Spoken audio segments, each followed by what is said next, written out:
தமிழ்நாட்டில் ரயில்வே திட்டங்கள் தாமதமாவதற்கு மாநில அரசே காரணம் என பாஜக மூத்த தலைவர் தமிழிசை சவுந்தரராஜன் குற்றம் சாட்டியுள்ளார். சென்னையில் நடைபெற்ற நூல் வெளியீட்டு விழாவில் கலந்து கொண்ட அவர் பின்னர் செய்தியாளர்களிடம் பேசினார். அப்போது வரும் மத்திய பட்ஜெட்டில் தமிழக ரயில்வே திட்டங்களுக்கு அதிக நிதி ஒதுக்கீடு செய்யப்படும் என நம்பிக்கை தெரிவித்தார். தமிழகத்தில் ரயில்வே திட்டங்கள் காலதாமதமாவதற்கு மாநில அரசே காரணம் என்றும் அவர் விமர்சனம் செய்தார். வருகின்ற பட்ஜெட்டிலும் கூட ரயில்வே துறைக்கு இன்னும் அதிகமாக முதலீடுகளை நாம் எதிர்பார்க்கலாம்.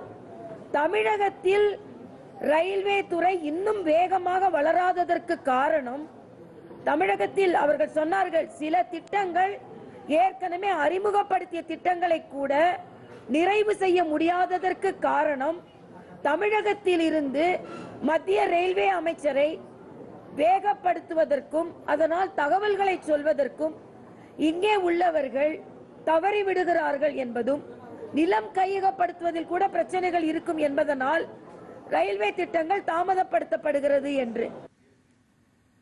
இந்த நிகழ்ச்சியில் பாமகவின் சௌமியா அன்புமணி உள்ளிட்டோர் கலந்து கொண்டனர்.